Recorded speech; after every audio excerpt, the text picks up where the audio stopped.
Assalamualaikum warahmatullahi wabarakatuh. Salam sejahtera bagi kita semua. Salam sehat selalu bagi para petani se-Indonesia.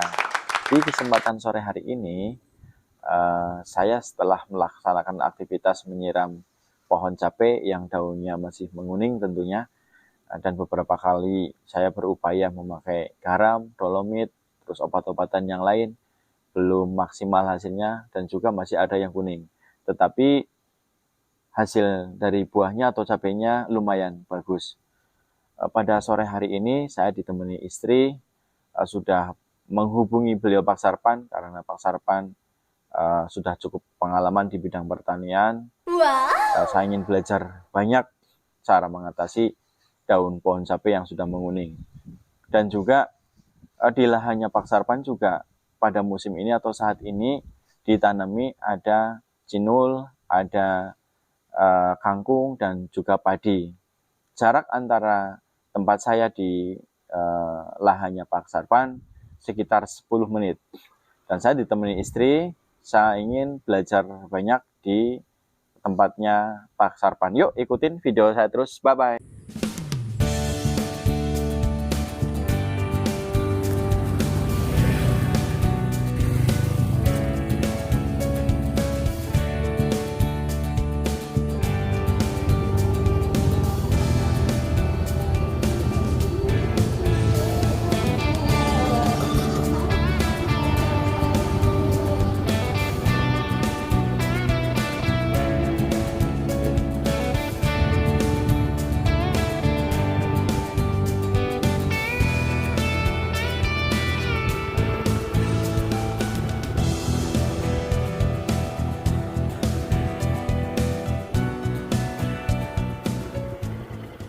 Baik teman-teman sobat petani dimanapun Anda berada, ini saya sudah di lahannya beliau Pak Sarpan yang kemarin saya ceritakan bahwasanya saya mengelola atau perdana menanam pohon cabai, tapi hasilnya kurang signifikan dan masih banyak daunnya yang kuning.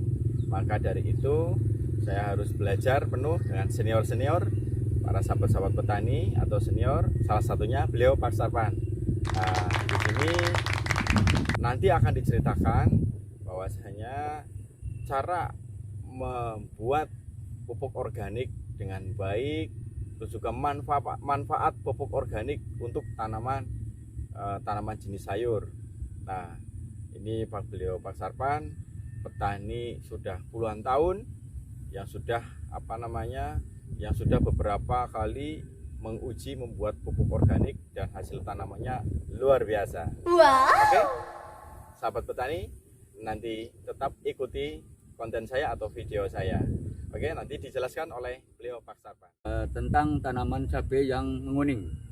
Perlu kami jelaskan di sini Mas Puput bahwa pemilihan benih cabai itu sangatlah penting, sehingga kalau kita memilih benih cabai yang kurang tepat karena kita ini berada di dataran rendah, harus mencari bibit yang sangat handal. Contohnya yang sudah tahan terhadap virus Gemini. Sudah banyak benih cabai yang sudah beredar di toko-toko atau di online, tapi kita harus bisa jeli memilih jenis benihnya supaya ditanam itu tidak menguning. Seperti beliau Mas Puput sampaikan beberapa hari yang lalu bahwa mengatasi daun yang kena virus Gemini itu sulit. Jangankan kita sebagai petani, profesor pun dari petani ini belum bisa menemukan obatnya. Sehingga yang harus kita teliti, harus kita jeli itu pemilihan benih yang tepat. Karena benih yang kurang bagus itu tidak tahan terhadap serangan virus Gemini. Apalagi di sekitar kita, alam kita ini sudah mungkin berkeliaran tentang virus Gemini yang akan menyerang pada tanaman-tanaman, terutama di tanaman cabai. Bukan hanya cabai, misalkan ada tanaman kacang panjang yang tidak tidak tahan terhadap virus Gemini, maka tanaman kacang panjang tersebut akan menguning semuanya. Bukan hanya kacang panjang, benih terong, dan lain-lain. Ya, jadi pemilihan bibit benih sangat harus jeli. Oke, saya lanjutkan kembali. Bedengan ini sebelum ditanam sudah saya kasih pupuk organik. Kebetulan itu adalah buatan Mr. Beong dari Gandrung Mangu. Tanaman ini menggunakan pupuk itu sekitar 10 kg satu bedeng. Nah, kemudian kami juga menggunakan atau meramu pupuk organik cair. Nah, jadi bukan hanya padatnya saja, tapi ada pupuk cairnya. Seperti panjenengan lihat di sini tanaman saya, ya menurut saya cukup lumayan bagus lah karena umurnya ini baru 9 hari. Walaupun daunnya sedikit ada yang kena ulat. Nah, ini bukan jenis ulat tapi jenisnya mungkin kutu-kutuan.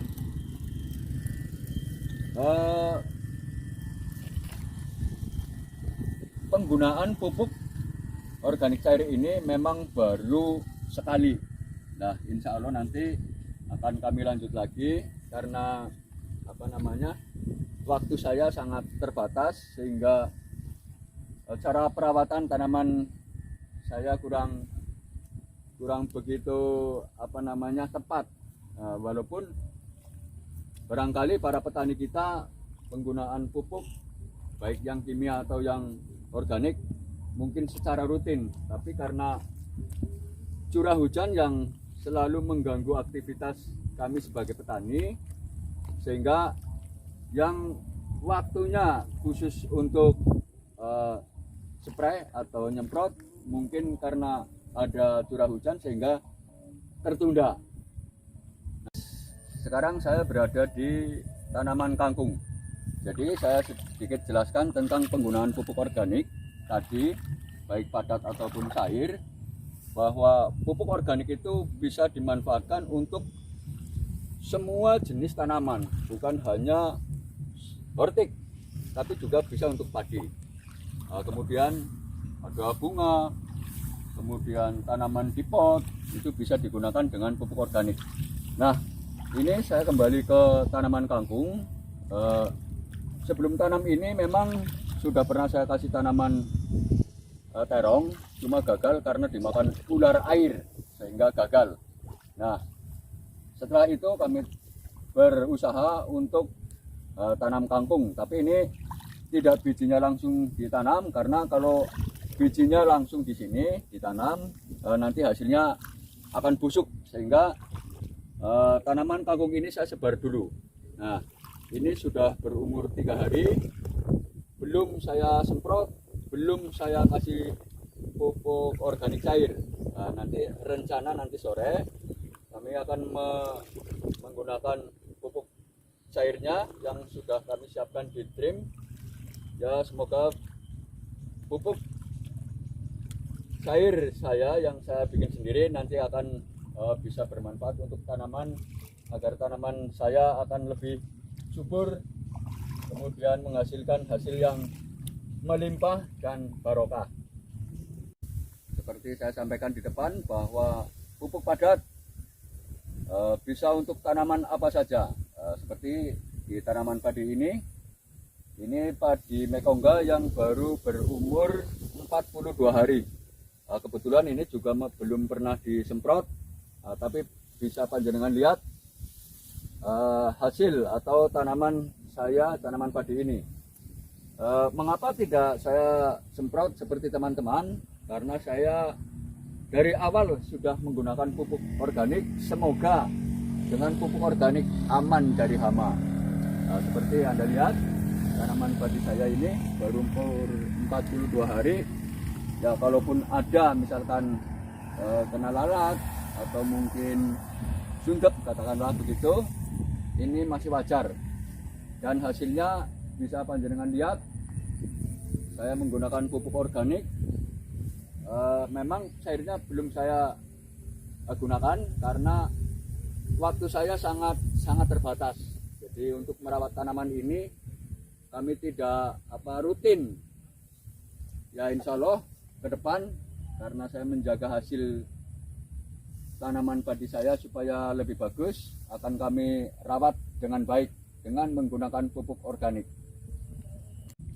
Pupuk organik ini terbuat dari beberapa macam jenis hewan.